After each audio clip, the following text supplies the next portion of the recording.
சிறிய கிராமம் இருந்தது. நெல்லும் நெய்யும் வாசம் வீசும் அந்த ஊர்ல ஒரு பழமையான சிவன் கோயில் இருந்தது. அந்த கோவிலுக்கு ஒரு வித்தியாசம் இருக்கு. ஒவ்வொரு இரவும் சரியாக 12 மணி அடிச்ச உடனே கதவு தானாக முடிக்குமா. யாரும் தள்ள மாட்டாங்க, காற்றும் இருக்காது. ஆனா கதவு தட் என்ன மூடிடும். ஊர்க்காரவங்க சொல்லுவாங்க, இரவு நேரத்துல சிவன் ஊரை காப்பாத்த வராருன்னு. அதுக்கப்புறம் அந்த ஊர்ல 12 மணிக்கு அப்புறம் ஒருத்தருக்கும் எந்த தீங்கும் நடந்தது கிடையாதான்.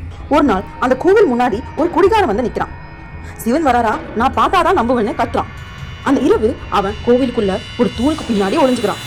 சரியா மணி 11:59 ஆன உடனே விளக்குகள் எல்லாம் லேசா நகர ஆரம்பிச்சிச்சு.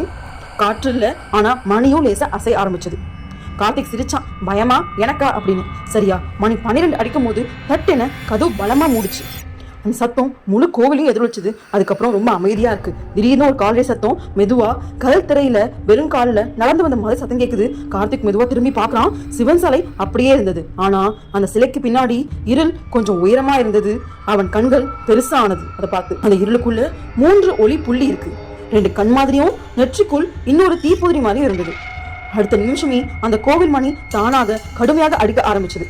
நந்தி சிலை லேசா நகருது. கார்த்திக் கத்த ஆரம்பிக்கிறான், என்னை மன்னிச்சிடுங்கன்னு சாமி முன்னாடி அழுகுறான். அதுக்கப்புறம் சட்டுன்னு முழுசா இருளாகுது. கால நேரம், கதவு தானாக திறக்குது. ஊர்க்காரங்க உள்ள வராங்க. கார்த்திக் சிவன் முன்னாடி உட்கார்ந்துருக்கான். ஆனா ஒரு ஸ்டாச்சு மாதிரி இருக்கான். அவனுடைய முடி முழுக்க வெள்ளையா மாறிடுச்சு. கண்கள் இமைக்காம பெருசா, வாய் நடுங்குது. அவன் மெதுவா ஏதோ ஒரு வார்த்தை சொல்லிக்கிட்டே இருந்தான். அவர் 3வது கண்ணை திறந்துட்டாருன்னு அவன் வாய்க்குள்ள முணுமுணுத்துட்டே இருக்கும்போது ஊர்க்காரங்க அருகே வராங்க.